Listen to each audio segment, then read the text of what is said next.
Salut à toutes et à tous, bienvenue les amis sur Déblayage, 3e épisode ce soir. Je suis très heureux de vous retrouver et c'est ce qu'on disait avant, là aussi on a fait un beau plateau, un gros plateau. Si on faisait un cumul des poids des plateaux, je pense que celui-ci il est pas mal. Du poids des joueurs, je ne parle pas du poids physique, hein, le poids de l'importance que vous avez, messieurs, chacun dans vos clubs. On va faire un petit tour rapide avec à ma droite Alex Dardet, comment ça va ? Ça va super. Ça va Alex ? Ouais, nickel. Ouais, t'es venu avec, pareil, un beau bébé à toi. Abel ? Oui. Ça va Abel ? Ça va et toi Hugo ? Non, je t'ai pris parce que la dernière fois que tu étais venu sur le plateau de Déblayage, on s'était marré. Ouais, je me suis dit, tu vois, il m'en faut un quand même. Bonsoir, c'était toi. Abel, joueur de Renage-Rive. Oui. Voilà, qui est revenu à Renage après une petite pige à Vinay, on en parlera tout à l'heure. Deux acolytes d'Ampuis qui ont traversé le département. Victor, ça va ?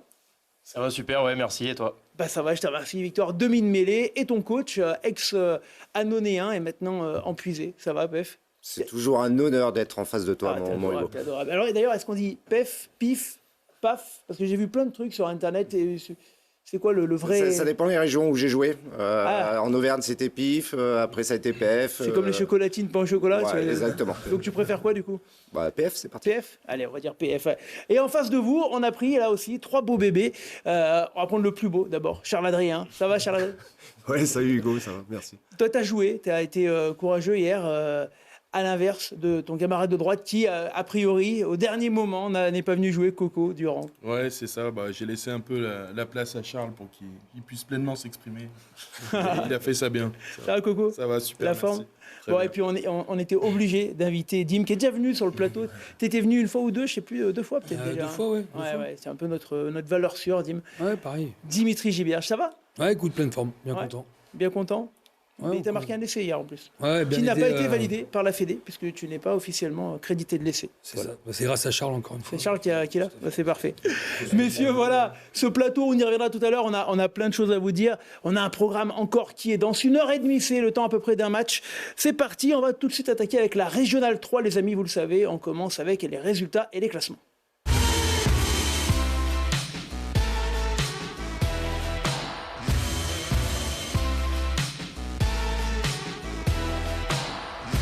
Et une fois n'est pas coutume, la Régionale 3, poule 4 pour initier ces résultats et classements. Avec dans cette poule, on notera la victoire à domicile de Villeneuve-de-Marcq, de Corbelin, de Mions notamment, et de Eyrieux. Il y avait un match exemple, c'était le RC Val-de-Saône, qui ne recevait personne. Le classement de cette Régionale 3, poule 4, où Mions est premier devant Eyrieux, voilà pour les deux premiers, Vénissieux et Corbelin juste derrière. Après la Régionale 3, poule 4, la Régionale 3, poule 5, une poule dont nous avons bien parlé la semaine dernière. Et là, il y a eu quelques résultats intéressants. Brézin qui s'impose brillamment contre Briançon, 45-14.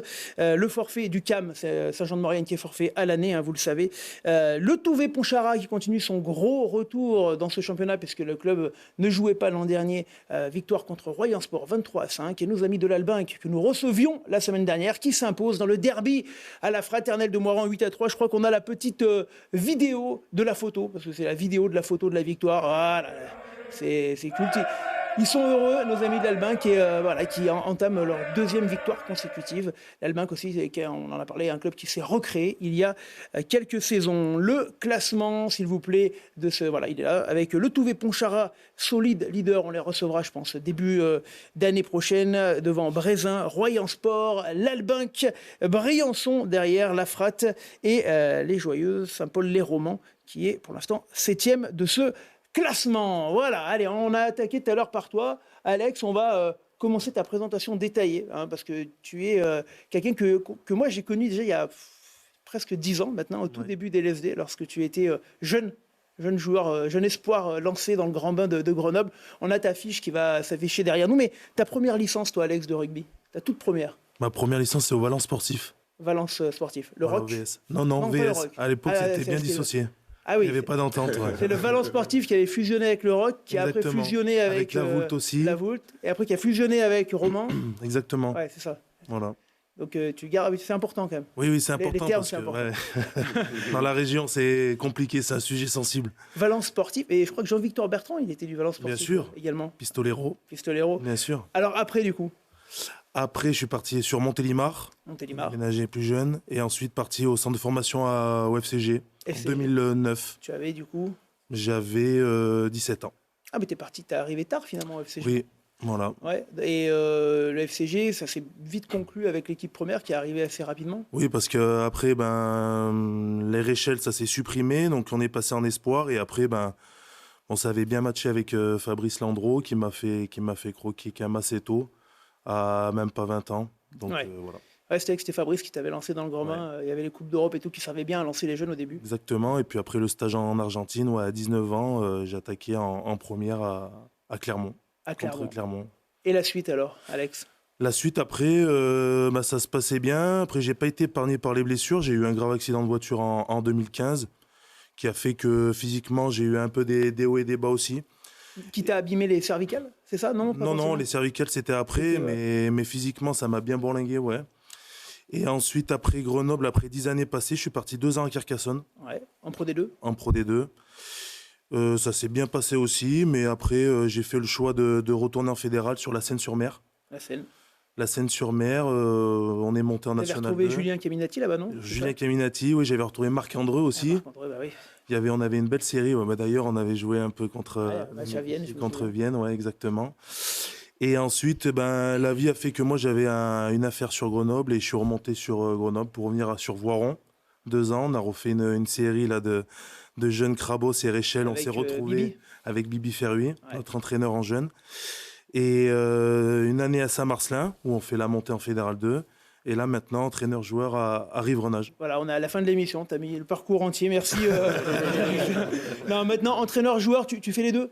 Ouais, je fais les deux. Je devais prendre un peu de recul, mais bon, je joue presque tous les matchs entiers, donc pas trop pris de recul, mais je prends encore beaucoup de plaisir, donc c'est bien. Et quand tu as goûté au top 14 et que maintenant tu évolues en Fédéral 3, Ouais. est-ce que tu es attendu? Est-ce que les mecs, par exemple, en face, tu sais qu'ils ont ciblé Alex Dardet Aujourd'hui, on s'aperçoit que dans les niveaux amateurs fédéral, tout le monde s'est plaqué, tout le monde s'est joué, il y a un gros niveau, surtout dans la région. Donc en face, tu peux rencontrer des très bons joueurs aussi. Donc Alexandre Dardet, oui, peut-être que des fois on se dit Alexandre Dardet, mais le niveau, il est quand même assez homogène. Donc on fait pas il n'y a pas de différence. Allez, Mais on la enchaîne. passion est toujours là. La passion est toujours là. La passion est toujours là. Pendant combien de temps encore? On ne sait pas. On ne sait pas. Ma Ça va femme, je lui ai dépendre. dit, ça fait 10 ans que je lui dis la dernière, mais là, c'est... Il y en a beaucoup qui font ça. Je ne sais pas si c'est la bonne technique. Abel, toi, tu es un peu plus jeune que Alex. Ouais, Quelle année? 29 ans, moi. 29 ans. Ouais. On va avoir ta fiche aussi. Toi, ta première licence de rugby À Visil. à Visil. Ouais. Ouais, c'est ton À club à Visil. Visil. T'avais quel âge quand 3 t'as... ans. Quand je suis arrivé à Visil, j'avais 19 ans. Ah, mais t'as commencé le rugby à 19 ans. Non, j'ai commencé au rugby au lycée. Au lycée lycée. horticole à Saint-Imier. Ouais, mais là, en club, ta première En licence, c'est à club, 19 ans. C'était à Visil, ouais. Ah ouais, donc t'as commencé super tard. J'ai commencé très tard le rugby. J'ai fait 3 ans. Après, j'ai fait 2 ans en renage. Ouais. Et après, je suis parti à Vinay 5 ans. Ah oui, 5 ans quand même. 5 ans Vinay. Après, je suis revenu cette année à renage. Bah ouais, 29 ans, t'es revenu à Renage, c'est un club qui t'avait marqué. Hein. Ouais, sortie de c'était 2 Visil. belles années. Ouais. C'était des années magnifiques quand même que j'avais passées.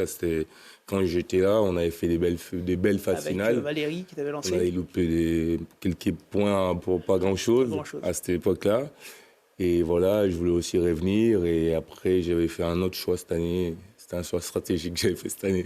D'accord. Et Bon. voilà, pour revenir en fait 3 Soto. Allez, merci pour ta présentation, Abel. On va enchaîner, nous, avec la régionale, cette fois, régionale 2. On grimpe d'un petit niveau, la régionale 2. La poule 3 est là également. Quelques résultats intéressants. Et la victoire au courage des joueurs de Saint-Égrève, Chartreuse-Néron, qui est dans une année difficile. Voilà, un petit peu de baume au cœur avec cette victoire au RC Grésivaudan. Le SOUA rugby qui cartonne encore et toujours contre Jarry. Je crois qu'on a un ou deux beaux essais de cette équipe, le SOUA, qui est une équipe qui a marqué aussi le rugby, SOUA Albertville, et qui a marqué plusieurs essais là. Un match compliqué pour nos amis de Jarry, qui nous ont envoyé d'ailleurs la vidéo. Échirol continue, Échirol de cartonner, victoire 28-8 des Échirolois. Échirol cette année qui est dans une belle année pour revenir.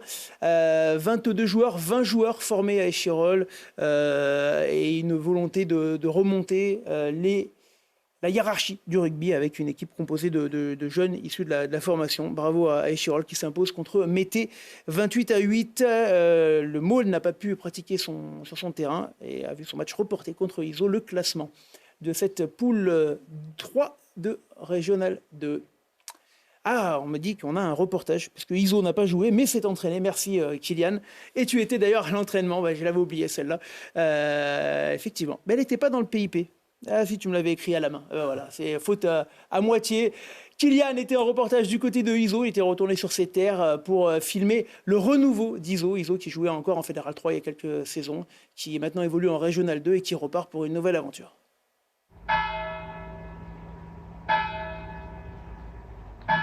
Au début, non, pas du tout. Au début, j'avais vraiment envie de couper, arrêter un petit peu le rugby pour me focaliser sur d'autres projets. Et au final, le rugby, ça m'a manqué un petit peu.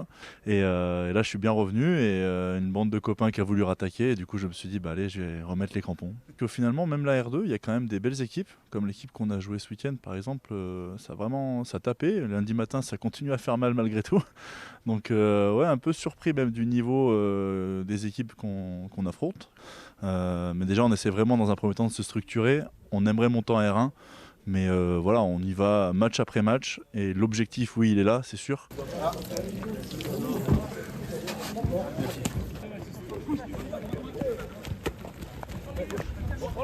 Moi, c'est Camille Royer, je suis arrivé au club d'Iso en début de saison.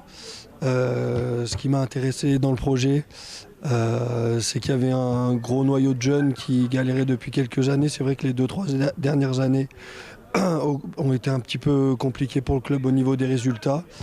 Et voilà, l'objectif c'était vraiment de se restructurer, d'étoffer un peu ce groupe de jeunes qui est pétri de qualité, mais on devait aller chercher 2-3 mecs à des postes clés. Et on a de grosses ambitions cette année. On a un groupe qui est très très fourni, avec des joueurs d'expérience qui ont joué un petit peu à plus haut niveau, qui nous apportent beaucoup sur le terrain et en dehors. Et voilà, nos résultats font qu'on a de grandes ambitions pour cette fin de saison. On se talonne avec Échirol et donc voilà, donc notre objectif c'est au moins de finir dans les 2 premiers pour la fin de saison. Notre dernier match avant la trêve, ce sera un déplacement à Échirol, donc un duel au sommet dans cette poule. Donc on espère pouvoir aller les chercher, les titiller chez eux. L'année dernière, on n'avait qu'une équipe engagée à Iso en Régional 2 et du coup on avait pas mal de joueurs parce qu'il y avait un groupe à peu près de 35 joueurs, donc c'était un peu trop juste pour faire 2 équipes. Donc voilà, on est allé chercher des joueurs qui manquaient un peu de temps de jeu dans certains autres clubs et nos arguments c'était de pouvoir leur proposer du temps de jeu pour prendre de l'expérience, prendre du plaisir à jouer le dimanche. Donc on leur a vraiment vendu ce projet comme le fait de rebâtir et relancer ce club qu'ils méritent depuis des années. On est reparti, les amis, ça a fait débattre évidemment. Iso qui donc n'a pas joué, on va regarder le classement. Donc Iso avec un petit match en retard dans cette poule. Le classement est Chirol qui est premier, 37 points devant Iso 31, le SOUA 26 points, Jarry 25 et Chartreuse-Néron 5e. Avant de passer à nos empuisés, on va regarder la Régionale 2 poule 4 si c'est possible en régie. Kylian, la Régionale 2 poule 4. Elle arrive avec la Côte Saint-André qui s'impose 33-21 du côté du CSGB. On prendra des nouvelles du coach David Niquez, coach de la Côte Saint-André. On va l'appeler après en direct au téléphone dans quelques secondes. On va regarder déjà cette victoire de la Côte qui leur fait du bien puisque le début de saison était coup-ci, coup-ça, mais il nous en parlera après. Est-ce qu'on peut l'appeler peut-être maintenant en régie, David Niquez, si c'est possible, en direct sur Déblayage. Ça arrive, ça sonne. J'espère qu'il est là. Oui, allô ? Salut, mon cher David, c'est Hugo sur Déblayage. Salut Hugo. Ça va ? Ça va, je te remercie. Merci de nous répondre. On vient de voir quelques extraits de ton match, David. Déjà, félicitations. Je disais en préambule, une victoire qui fait du bien quand même. Oui, écoute, les dimanches se suivent et se ressemblent pas. La semaine dernière, on a manqué un petit peu de réalisme, mais on perd d'un point face à une grosse équipe de la Verpillière. Et on avait à cœur de reprendre les points hier à Villarbonneau. Donc, c'était le projet qu'on s'était mis en place avec les joueurs. Et ils s'y sont tenus. Donc voilà, on fait une jolie première mi-temps où on prend le score très très rapidement et puis avec une belle marge à la mi-temps. Et puis une deuxième mi-temps un petit peu plus compliquée où on est retombé un petit peu dans nos travers, où on a manqué un petit peu de lucidité, de réussite et de réalisme, mais voilà, le but c'était de gagner, donc voilà, c'est fait. Ouais.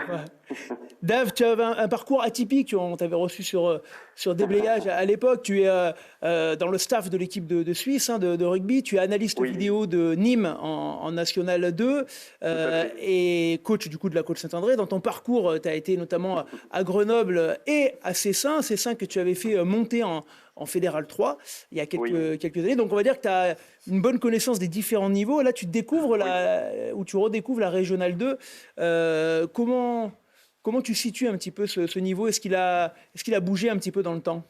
Oui, ça a bougé parce que on disait, les collègues que tu as reçus la semaine dernière le disaient, et même les joueurs et entraîneurs de l'Albinc le précisaient. C'est vrai que, et puis même Alex tout à l'heure, il en parlait en préambule, les niveaux maintenant, tout le monde sait jouer, tout le monde sait plaquer, effectivement, et on voit qu'il y a un resserrement des divisions. Donc déjà, ça a été divisé quasiment par 2 ou par 3. T'as plus de 3e, 4e, 5e série, c'est fini. Tu as plus de 3 séries en régional, donc les clubs font tous l'effort d'avoir des entraîneurs qui proposent des contenus, qui essaient de faire jouer au mieux leurs équipes, de constituer des effectifs qui soient, on va dire, compétitifs. Et oui, tu vois de très belles équipes. Hein. Nous, là, dans la poule, on a 3 cols hors catégorie. Tu as Thonon qui est une grosse équipe physique. Tu as Saint-Laurent-du-Pont qui est elle très très joueuse et tu vois le jeu très en place, donc avec des joueurs qui ont joué en espoir à Chambé. Et puis tu as la 3e équipe du Bar, Thônes, qui propose aussi pas mal de choses. Donc oui, le niveau il est en train de grimper. Ouais. Le rugby à papa, comme on disait, c'est fini. Maintenant il faut se préparer même dans ces divisions. Et Dave, le projet de la Côte, club formateur, qui est en entente avec Brézin, notamment chez les jeunes. Pour vous, c'est quoi ? C'est à terme de remonter en Régional 1 ? Déjà, oui. Moi, j'arrive cette année, donc c'est l'année 0. On fait un petit peu l'état des lieux de ce qui se passe. Le club, il est pérenne depuis des années, avec une belle formation au niveau des jeunes. C'est aussi un très gros pôle de rugby féminin. Donc il faut faire un audit de tout ça et voir comment on peut faire évoluer le club pour qu'il se mette en ordre de marche et grimper d'une division. Donc de dire qu'on veut être champion, qu'on veut monter, tout le monde peut le dire, mais il faut le faire avec pas mal de construction et y aller de manière, patiemment plutôt. Voilà, d'avancer pas à pas. Après c'est difficile, tu sais. De convaincre tout le monde de travailler avec toi, donc des fois c'est compliqué. Donc on a un groupe sur le papier de plus d'une 50aine de joueurs.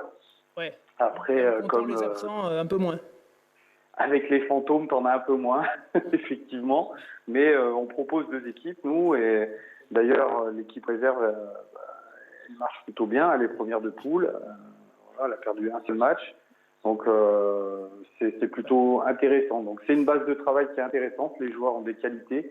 Il faut qu'ils soient convaincus de ça. Et voilà, on va se mettre en ordre de bataille pour figurer dans les prochaines années, je l'espère. Merci beaucoup, David, d'avoir donné des nouvelles. Prochain match pour vous ?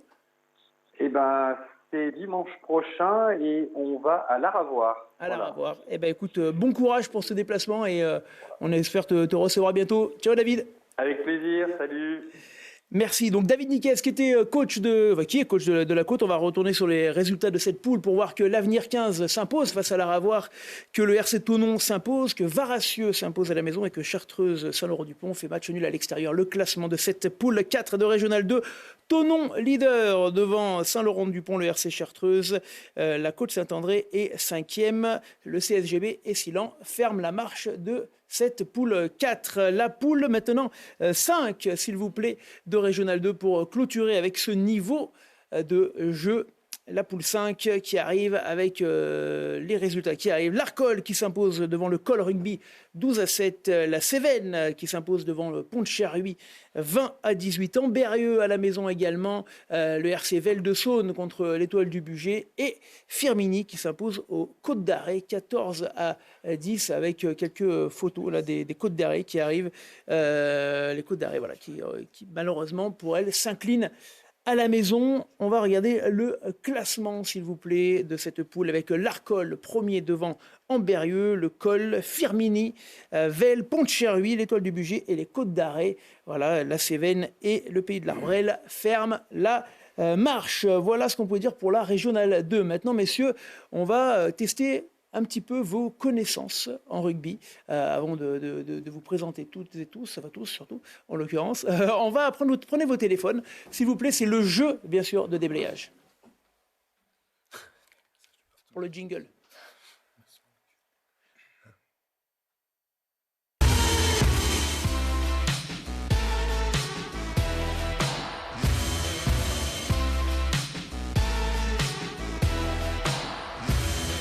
J'ai changé un peu l'ordre du conducteur, effectivement. Alors, tu l'as plus. Est-ce que je dois avoir... Merde, j'ai perdu le... Continue. J'ai perdu mon flash code. Tu l'as là? Ah, tu peux le faire passer. Alors, vous connaissez le temps que... Normalement, vous avez juste à rafraîchir votre page. Est-ce que c'est tout bon pour les autres? Oui, je l'ai là. C'est tout bon? C'est bon, passe là-bas. Voilà, je vais vous faire passer un petit peu. L'occasion quand même de vous dire, on va faire gagner un ballon. Tu ziotes dessus depuis tout à l'heure, mon cher Alex Dardet, parce qu'on a le ballon du VRDR qui est offert par notre sponsor Rugby & Co. On peut mettre le logo, Kylian, là ou là. Tu le mets où? Comme la météo, je ne sais jamais si c'est à droite ou à gauche. Il est là. Ah, là, Rugby & Co. à Montélimar, évidemment. Bien sûr, qui nous offre ce ballon. Et peut-être une casquette aussi Rugby Division. Je sais que tu aimes bien les casquettes, Dim. Ouais. Pour les cheveux longs. Voilà. Peut-être qu'il y aura un lot pour le meilleur deuxième. On verra, effectivement. Alors, 1, 2, 3, 4. Dim Mahué, dis donc, pourquoi pas, hein, on passe le bonjour d'ailleurs à notre Dom Mahué, évidemment. 1, 2, 3, 4, 5, 6, il m'en manque un. Qui est-ce qui n'est pas là? C'est moi. C'est toi, est-ce que c'est bon? C'était bon tout à l'heure. C'est du côté d'Ampuy, là, on a du mal à trouver le réseau. C'est ça y est, ça vient soir des choises. Sinon, tu joueras avec le téléphone avec Victor, si tu n'y arrives pas. Oui. Je ne partage pas. Est-ce que ça vient? Ouais, c'est bon. Ça y est, c'est bon. Attends, j'attends, je te vois toujours pas à l'écran. Et je vais mettre PEF. Ah là, à PEF du coup. PF 1, 2, 3, 4, 5, 6. Non, toujours pas PF. Si. T'es parti. Ah bah là, il me redemande un code PIN. Aïe, reviens en arrière. On m'avait dit, les mecs d'Ampuy, ça fait un peu foirer des fois les jeux. Il n'est pas non plus un peu. Ils ont un mec de Ouais, TikTok. c'est parce qu'il est danonné. C'est un bon TikToker. C'est un TikTok. Sinon, tu te mets avec Victor. Vous allez jouer à deux. C'est bon ou pas? Aïe. C'est les affres du direct. Hein? Ouais. T'as tout cassé? Pour un bénévole. Tu joues avec... Je te propose de jouer avec le téléphone avec Victor, ça te dérange pas? Pef, t'essayes une dernière fois? C'est la problématique du direct, hein. Est-ce qu'on y arrive? Le jeu est bloqué. Ça marche pas. Allez, remets-toi avec Victor. Vous serez deux. Question numéro 1, c'est une question, c'est un jeu de vitesse hein, également, messieurs. L'objectif étant, bien sûr, de répondre le plus vite possible pour marquer le plus de points. On est parti avec la question numéro 1. Vous êtes deux, vous pouvez jouer. Désolé, mon cher PF. Quelle est l'année de la création du Saint-Savin sportif? Alors, vous avez 4 choix de réponses et vous pouvez... Si vous attendez vraiment au bout, ça va arriver en bas du logo. Je ne le cache pas, mais ça sera un peu trop tard. J'ai mis la rouge. Allez, les réponses. Et c'était 1920, les bonnes réponses. Voilà, il y en a 3 qui ont... On va voir qui a répondu le plus rapidement. Eh bien, c'est Dim Mahué. Bravo. Dim Mahué, premier devant Ladarde et Victor. Allez, on enchaîne avec la question suivante. Tu me les auras toutes faites, Dim. La question suivante. Le Loup a gagné le Brennus. Oui, mais en quelle année au pluriel? Est-ce que le Loup l'a gagné en 31, 32, 33? Est-ce que le Loup l'a gagné en 32 et en 33? Est-ce qu'il a gagné en 33 et en 34? Ou en 33, 34, 35? L'impression d'être Jean-Luc Reichmann. Et après, il y a eu Vienne. Et après, il y a eu Vienne, effectivement. 37 Vienne. Un petit peu plus tard. Ah, Eh bien, il y a 2 bonnes réponses et il y en a un qui n'a pas répondu. Qui c'est qui n'a pas répondu? T'as pas répondu après. Ouais, Trop tard. Il y a 20 secondes. Allez, on va voir. Effectivement, 2 bonnes réponses. Hein On va tout de suite voir, s'il te plaît, Kylian, le classement. Allez, on enchaîne. Alors, est-ce que Hadim Mahué a perdu la Victor Clément, seul avec 2 réponses positives? Il y aura 6 questions. La 3e pour commencer. Charles, il marche pas. Charles, il n'a pas encore marqué de points, mais il attend de venir. Allez, question suivante, s'il vous plaît, en régie. Et après, on enchaînera. Quelles sont les couleurs du rugby club Mathésin? C'est la mûre. C'est la mûre. Il faut répondre vite, Le but, c'est de répondre vite, Abel. Blanc et rouge, blanc et violet, rouge et noir ou jaune et noir? Je le savais en plus. Ça. C'est rouge et noir, c'est bien pour les 4 qui ont répondu. Allez, on va voir le classement intermédiaire. Avant les questions. Voilà, c'était facile. Le classement, s'il te plaît, en régie.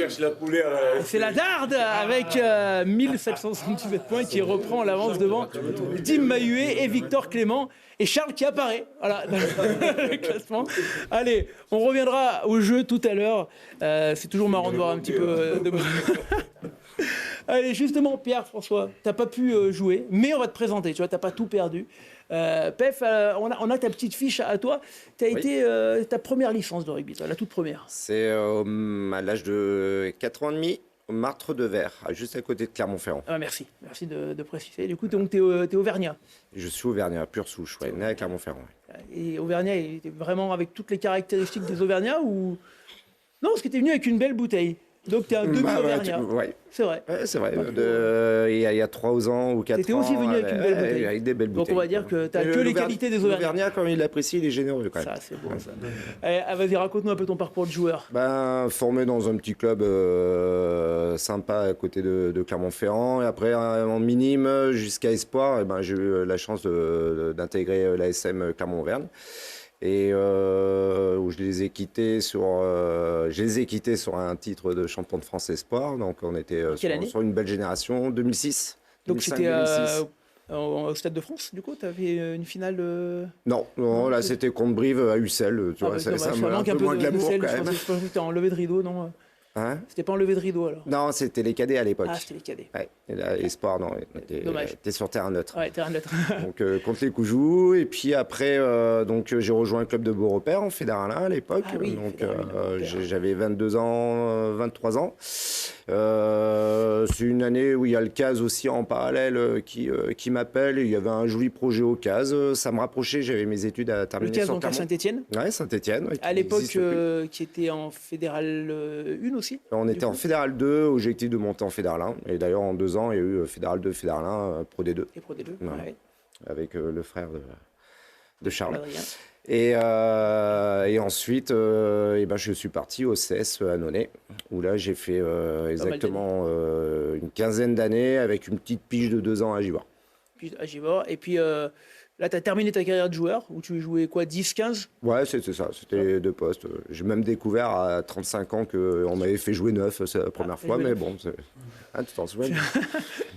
Et puis finalement, tu as embrassé cette carrière de coach. J'ai enchaîné après, à 37 ans, j'ai arrêté. J'ai enchaîné avec les Espoirs d'Annonay. C'est là où j'ai rencontré Victor qui venait d'arriver sur Annonay sur l'année de Fédéral 1. Donc j'ai fait 2 ans de coaching des Espoirs et après une année, donc ça s'est terminé. Et après une année sabbatique, j'ai rejoint le club d'Ampuis qui m'avait contacté en février de cette année et j'avais donné mon accord au mois de mars parce qu'il fallait anticiper les choses. Et donc te voilà Ampuis, Fédéral 3. Oui. Et puis on en parlera tout à l'heure, mais pour l'instant c'est plutôt une réussite, mais on n'en dit pas plus. Merci Pef pour ta présentation. Tu nous as parlé de Docteur Clément. D'ailleurs, le Doc. Est-ce qu'on t'appelle le Doc, c'est ton surnom? Le Doc maintenant, ouais. On dirait pas, mais. Ouais, c'est vrai, c'est comme magnifique, magnifique. Mais il était demi de mêlée surtout. Demi de mêlée surtout, ouais. Voilà. On essaye, on fait au mieux. Ta première licence, Victor? À Ampuis. À Ampuis. À Ampuis. Ouais, commencé à Ampuis à 4-5 ans. Après, jusqu'en cadet, ou après en cadet, je suis parti à Vienne. Ouais. Et j'ai eu la chance de jouer assez vite avec Mathieu Lazerge, là, qui était notre entraîneur pendant des années, avec Coco et Charles, avec Dim et Charles qui étaient déjà là. Coco qui nous avait rejoint un an après. La bonnette, ouais, Coco nous a rejoint un an après, donc 10 ans de licence, il me semble, à Vienne. Ah ouais, quand même. Ouais, il me semble, 9 ou 10 ans. Et après l'année Covid, où on est tous un petit peu partis à droite à gauche, et ben, j'ai fait une année à Saint-Priest, c'était à côté de la maison, pareil pour les études à Lyon. Et après, je suis parti tout de suite à Annonay pour les 3 ans de la Fédérale 1. Et là maintenant, du coup, retour Et là, du à coup, Ampuis. ouais, ça s'est fait comme ça, retour à Ampuis, où Pierre-François venait entraîner aussi, et avec les copains qui étaient déjà là-bas. J'imagine que la vie de médecin du sport, du coup, et joueur, ça doit pas être facile tous les jours. Ouais, oui et non. Après, c'est toujours pareil. C'est un choix, donc des fois c'est prenant. Les premières années, ça va. C'est plutôt, c'est cool. La première année un peu dure. Après, à Vienne, le fonctionnement était quand même bien particulier, donc on avait la chance d'être un peu tranquille. Avec Mathieu. Ouais. Ouais, il avait une conception de rugby Comme la nôtre, ça allait bien, ouais. qui était Tranquille. un rugby plaisir. Et ça aussi. marchait bien. Et ça marchait, hein. Et ça marchait a bien. fonctionné. On est bien témoins. Non, donc ça allait, et c'était plus compliqué, là, on va dire, à Annonay, parce que moi je travaillais à l'entrée de Saint-Étienne, donc ça faisait pas mal de route. Ah oui. Entre Ampuis, Saint-Étienne et Saint-Annonay. Donc là, c'est vrai qu'en s'entraînant mardi, jeudi, c'est plutôt cool. Et ben voilà, merci en tout cas, bravo en tout cas de faire les deux, docteur et joueur. On reviendra tout à l'heure sur votre saison d'Ampuis, parce qu'il nous reste la régionale 1 encore dans le rugby régional, avec la poule 3, s'il vous plaît, les résultats. Pays de Gex qui s'impose du côté de Réel 15, le Boc Belay qui s'impose à Vif Monestier de Clermont. Lamur, on a quelques images qui jouent bien donc en rouge et noir. Hein, Lamur qui s'impose également à l'extérieur. Alors, qualité d'image, ça a dû venir du plateau mathésin. C'est compliqué dans les tuyaux. Mais on remercie René Rivière qui m'envoie les images. D'ailleurs, il est adorable, René. Et regardez cet essai poteau, essai. Et ça, c'est quand même assez incroyable. Le poteau, essai. Toujours suivre. Hein. C'est comme ça que... Tu les préviens encore, ouais, même en senior, il faut toujours suivre. Ils le font pas. Ils le font pas. Et Lamur, du coup, qui s'impose. Très belle victoire de Lamur du côté du GUC Saint-Martin-d'Air. Annemasse s'impose à la maison contre l'US de Pont. Et les Tulinois, Tulin, s'imposent également à la maison. Ça, c'est les photos de Pont-de-Clé, l'US de Pont, qui s'est incliné. Le classement, s'il te plaît, Kylian en régie de cette poule. Tulin est leader, 35 points devant Pays de Gex, Lamur, Faucigny, l'US de Pont, Belay. Et voilà pour cette régionale 1, poule 3. Petit coup d'œil rapide sur la régionale 1, poule 4 maintenant, avec Saint-Genis-Laval qui s'impose contre la Voulte à la maison, Canton de Marsanne à l'extérieur du côté de Eyrieux, Émeu s'impose à la maison également, et on remarquera que Le Teil s'impose à l'extérieur du côté de Romans, du RC Romanais Péageois. Le Teil 22-10. Le classement, c'est Canton de Marsanne qui est leader devant le RC Teillois, Saint-Genis-Laval notamment, et le RC Romanais Péageois, on remarque, qui a du mal pour l'instant à digérer cette descente de Fédéral 3 d'il y a quelques saisons, et qui est pour l'instant avant-dernière de cette régionale 1, poule 4. Voilà, on va maintenant passer aux choses sérieuses aussi, puisque ça nous concerne du côté des Saint-Jeanais. On va commencer par toi, tiens, Charles-Adrien. Également, on passe du médecin au banquier. On a décidé d'élever un peu le débat. T'as bien raison. Ta première licence, Charlade. Formé à Vienne. Formé à Vienne. Ouais, au CSV, le vrai et l'unique CSV, ça c'est une petite pièce pour Dom Mahuet aussi. Ah, parce qu'il y a le CS Villefranche, effectivement, qui est... Le seul et l'unique, c'est le CS Vienne. Ouais. Après, donc, je suis parti en Crabos au Loup jusqu'en Espoir, du coup. Après, j'ai fait 2 ans à Mâcon, jusqu'à que je reçoive des menaces un peu d'un joueur emblématique, un certain Dom Mahuet, toujours là, qui jouait plus trop. Donc du coup, j'ai décidé après de quitter le club pour le laisser jouer. Et je suis revenu au CS Vienne où j'ai fait 12 ans en senior pour pouvoir jouer du coup avec mes 2 frères. Donc on a joué 3 frangins en équipe 1. Donc c'était vraiment des bons moments et puis voilà, des très belles années. Et ensuite, après Vienne, je voulais un peu arrêter parce que l'âge faisait qu'il fallait qu'on arrête. Et en fait, il y a Coco qui nous a dit qu'il y avait un club sympa à côté de Vienne qui s'appelait Saint-Jean-de-Bornay. Donc du coup, on connaissait un peu de nom, mais c'est vrai qu'on ne savait pas trop où on allait mettre les pieds. Et ils nous avaient bien vendu le club, donc voilà. C'est toi c'était toi le rabatteur. J'avais fait le boulot. Exactement. Fait le boulot. Donc du coup, voilà, pas déçu d'être parti de boss, qu'on vit vraiment une belle aventure depuis 2 ans là. Et pareil, on en parlera tout à l'heure, mais c'est vrai que tu as découvert aussi le rugby de village. Ouais. Tu avais joué dans des grandes villes, ouais. Principalement des villes. Hein, et ouais, tu as découvert, ça y est vraiment le rugby de clocher, le rugby de village. C'est le rugby de clocher, mais c'est dans tout c'est vraiment top. Enfin, entre les supporters, les bénévoles, enfin, c'est c'est vraiment autre chose. C'est vraiment autre chose, il fallait quand même le connaître une fois dans ta carrière, tu ne regrettes pas du coup. Le village s'arrête vraiment quand il y a les matchs de rugby là, à 15h. Il y a tout le monde qui vient au stade, donc c'est incroyade. Charles, on va passer, avant de passer à Coco, on va parler des féminines. Pas aucun rapport, hein, le fait qu'on allait passer à Coco, mais j'avais oublié effectivement la Fédérale 1 féminine, et on me le dit dans l'oreillette, Coco, excuse-moi, parce que les Bergaliennes ont gagné à l'extérieur, en plus du côté de Chambéry, elles ont gagné leur derby, et du coup ça leur permet d'espérer de remonter un petit peu dans le classement. Ça c'était la poule 1, puis on a la poule 3 également avec les Coccinelles du GUC qui elle s'incline du côté de Gaillac, mais elle reste leader, les Coccinelles du GUC, première de ce classement devant Gaillac, le stade niçois, notamment dans une très belle poule de Fédéral 1. Excusez-moi, mesdemoiselles, j'avais oublié de placer, c'était important. Coco, on arrive à toi. Ta première licence à toi? Au Côte d'Arrêt. Au Côte d'Arrêt, donc on en a parlé tout à l'heure. Tu as joué au Côte d'Arrêt jusqu'à quel âge? Jusqu'en cadet, où je suis parti après au CSBJ à Bourgoin, où j'ai fait toutes mes équipes de jeunes. Avant d'arriver à Vienne. Alors, t'es arrivé à Vienne, t'avais quel âge? J'avais 21 ans. Donc tu as joué jusqu'en junior Ouais, jusqu'en espoir, sortie d'espoir, arrivé à Vienne, où j'ai fait 6 saisons, avant de faire une petite pige à Saint-Jean-de-Bournay, là où j'ai découvert du coup ce club très sympathique, très convivial. Bon, après, Dim et Charles me manquaient un petit peu, donc je suis retourné à Vienne pour 2 ans, et retour à Saint-Jean-de-Bournay là depuis 2 ans. Depuis 2 ans. Saint-Jean-de-Bournay, pareil, c'est un club qui t'avait marqué par cet esprit. Cet esprit un peu convivial, comme disait Charles, le rugby de village, et c'est vraiment quelque chose à découvrir dans une carrière. Le club a aussi beaucoup de jeunes Saint-Jeanais qui aiment ce club, qui se battent pour ce club, et ça fait plaisir d'évoluer aux côtés des jeunes qui ont envie et qui veulent apprendre. Eh bien, merci, Coco. Dim, je te garde un petit peu pour après. Hein, on fait un peu durer le suspense. On va parler de la Fédérale 3, de la poule 3 déjà, avec le suspense. Il n'y a pas tellement de suspense finalement sur ta carrière, mais on le garde quand même pour après. Les résultats de la Fédérale 3 avec Viria qui s'impose largement, 39-6 contre le SC Couchois. Tarare à la maison, Bellegarde à la maison. On notera la très belle victoire de Mézieux à l'extérieur. Mézieux qui, après 2 années très difficiles, double descente, fête 1, fête 2, fête 3, reprend enfin des couleurs. Le club qui regoute aux victoires et qui d'ailleurs est leader, on va le regarder sur le classement à venir de ce championnat. Mézieux, leader devant Tarare, 40 et 36 points. Aix-les-Bains, 3e. Viria, 5e de cette poule de Fédéral 3. On va maintenant parler de la poule qui vous concerne, messieurs, puisque vous êtes là, j'aurais allé dans le vide, mais j'étais presque, puisqu'on est dans la Fédérale 3, poule 5, s'il vous plaît. On va regarder les résultats déjà avec la victoire à la domicile de Châteauneuf-Saint-Marcel face à Cessin. Est-ce que j'ai les images de ce match? Non. Non, je n'ai pas les images de ce match. Effectivement, elles ne sont pas arrivées.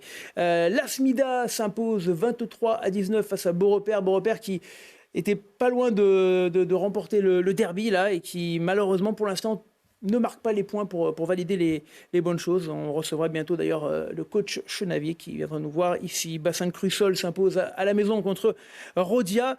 Et on va noter la très belle victoire de Volnavé-Visil qui était dernier, qu'on a reçu Bibi Ferhuit la semaine dernière et qui s'impose. Il nous l'avait dit, on ne lâchera rien, il avait raison.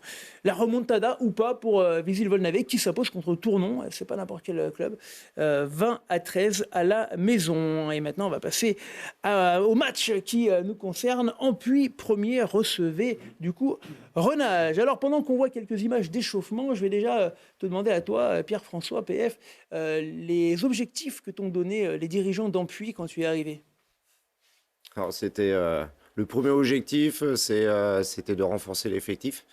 Donc il y avait toute la phase de recrutement, c'est pour ça d'arriver tôt, c'était intéressant. Après les objectifs, on les fixe ce jeudi. avec tous les bénévoles, les il n'y avait pas dirigeants, des les objectifs joueurs. à l'année de Non, résultats après, un petit peu quand on va même, pas non se mentir, il y avait ce côté, ça fait 7-8 ans qu'en Ouais. plus c'est pas qualifié, donc la qualification, de refaire venir le village en déplacement au stade et ainsi de suite, c'est quand même un objectif, mais on voulait voir comment ça se passait. Et au final, ça se passe plutôt bien, quoi. Ça se passe plutôt bien, donc on va dire objectif qualif. C'est ce que je voulais retenir. Oui. Si Kylian, tu m'entends, si tu peux m'envoyer le off échauffement, qu'on puisse voir un petit peu les images. Alex, toi, Renage, qui est un club maintenant habitué à cette fête 3, ça fait une dizaine d'années qu'ils sont remontés. Club qui a déjà connu les qualifs. Quels ont été les objectifs qui ont été fixés par la direction?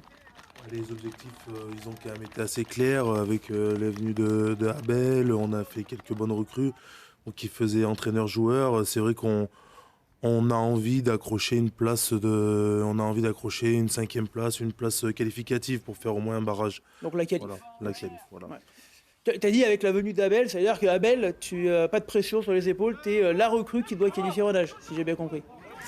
La recrue qui doit qualifier Renage, je ne sais pas quoi répondre, mais déjà la 5e place, ça serait pas mal. Et si on a plus, on prendra. 5e place, c'est déjà pas mal pour une équipe qui est l'année dernière, qui jouait quand même le maintien en cette période-là, Ouais. qui avait réussi à se maintenir, qui avait fait une remontée magnifique en deuxième partie de saison. Et donc l'objectif déjà, c'est de finir au moins dans le milieu de tableau. 5e, ça peut être pas mal et on verra au fur et à mesure. Alex, on parlait tout à l'heure de Saint-Jean-de-Bronay, club de village. Renage, c'est aussi exactement ça. Toi qui as connu, on l'a dit, les grandes villes, c'est un club extrêmement atypique, l'US Renage Rive. Oui, c'est un club assez atypique, c'est un club de passionnés. La passion, c'est bien, mais il y a des bons et des mauvais côtés. Mais donc c'est quand même un club de passionnés, un club de vrais gens, il y a une réelle âme dans ce club. Donc c'est plutôt agréable à y être dans ce club. Ouais. C'est plutôt agréable. Des bénévoles qui sont vraiment très Ouais, présents. puis un public qui soutient, qui est Oui. chaud bouillant. Exactement. Voilà. Le petit chaudron. Victor, toi qui as retrouvé du coup ton club de formation en Puy, Exact. là aussi c'est un club qui, en Puy c'est vraiment plus particulier, c'est vraiment le village gaulois qui vit en Puy avec les Empuisés, c'est très. Très gaulois, peut-être trop gaulois. Ouais, je sais Parce pas. que, ouais, non, mais comme l'a dit PF, 8-10 ans, plus Ouais. de 8 ans, je pense même, sans qualif.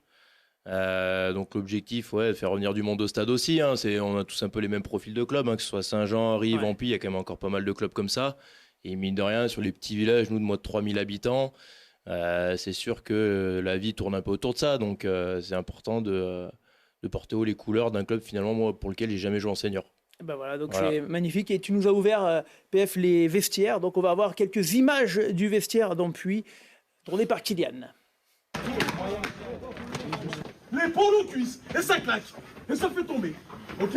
Je vous le dis, je veux regarder le premier qui fait tomber. Quelle intensité il a mis sur le plaquage? On va voir. D'accord? Je veux voir le premier soldat, je veux le voir. Ok?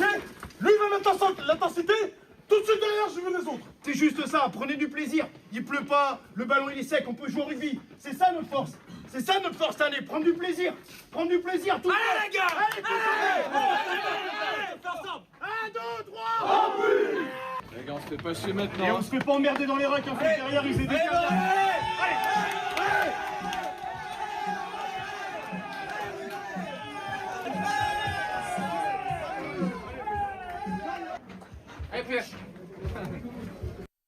Ils ont dit PF, j'ai entendu, c'est bon. Première mi-temps, Alex. Et première mi-temps compliquée. On va parler uniquement de la première mi-temps. D'ailleurs, on va mettre les images en même temps de cette première mi-temps. Entame de match, Alex. Le match qui est quand même correct de notre part, sauf 5 ou 6 minutes où derrière, ils sont pas premiers pour rien non plus. Voilà, on voit une perte de balle, récupération contre Assassin de 60 mètres. Donc on se saborde un peu tout seul parce que devant on est dans le match. Et c'est dommage, mais il joue bien le coup et ça a des pattes derrière. Ouais, c'est quoi? C'est capacité à mettre du rythme derrière qui vous a gêné? Ça joue juste. Comme je l'ai dit, ils sont pas premiers pour rien non plus. Quand ils ont eu une occasion, ils l'ont mis au bout. Donc c'est ce qui fait la différence aussi. Victor, c'est quoi le style de jeu que Pep vous demande? Ouais, c'est un jeu basé sur aller toucher les extérieurs. De toute façon, vraiment aller dans ce couloir des 15 mètres, voire des 5 mètres, avec beaucoup de passages à vide, des passes dans le dos, pour essayer un petit peu de faire exploser les équipes en face. Donc pour l'instant ça marche, mais c'est vrai que la deuxième mi-temps... on en parlera après. On en parlera après. Ne nous engageons pas trop vite. PF, toi, j'imagine forcément un peu satisfait de ce que tu vois sur cette première mi-temps. Déjà parce que le score est largement en votre faveur. Ouais, bien sûr. Ce qui était important contre Yves, c'était de leur confisquer le ballon parce qu'ils ont un jeu à une passe qui est dur à reprendre la balle après. Et après, on savait qu'ils sont un peu plus lourds que nous. Nous, on est plutôt une équipe mobile. Et voilà, quand on a eu notre conquête et qu'on a pu déplacer le ballon, on a pu mettre en difficulté Rive, tout simplement. Abel, c'était compliqué cette première mi-temps sur le terrain? Pour moi, perso, sur le match, vu que j'étais sur le terrain, c'était compliqué sur les actions en fait. On n'était pas, tu voyais qu'il faisait pas beaucoup de choses pour marquer quoi. Il nous faisait pas beaucoup travailler sur le temps de jeu, sur le volume du jeu pour marquer. C'est ça que je trouvais dommage pour nous. On se laissait facilement traverser quoi. Alors, la défense n'a pas été très bien organisée en première mi-temps. Alors justement, Alex disait tout à l'heure que tu étais venu aussi un peu en leader et on a vu que tu prenais, on va écouter dans les vestiaires, tu prends la parole dans les vestiaires. On va t'écouter. En deuxième mi-temps, il faut qu'on se court direct. Les mecs, on est capable. J'espère que vous n'avez pas mal aux épaules. C'est rien passé cette première mi-temps, je vous le dis. Que des erreurs individuelles. Alors les mecs, on va se remettre la tête à l'endroit, on va y aller, on va repartir devant, on va faire des molles, ce qu'on sait faire, et on va scorer d'entrée. Vous allez voir, le match, il va passer tout seul, les mecs. Je suis pas inquiet encore. Je suis vraiment pas inquiet, les mecs. On était à des doigts de gagner au match aller. Les mecs, on relève la tête, on retourne chez eux. On les plaque. Ce que Marx l'a fait, je suis content de lui, moi. C'est comme ça, la prochaine fois, il se rappelle son dos. Parce qu'il aura peur. C'est bien, Marx. C'est comme ça qu'il faut les plaquer. Faut les secouer, les mecs. On ne doit pas les attendre, faut qu'on monte. On se court, dessus.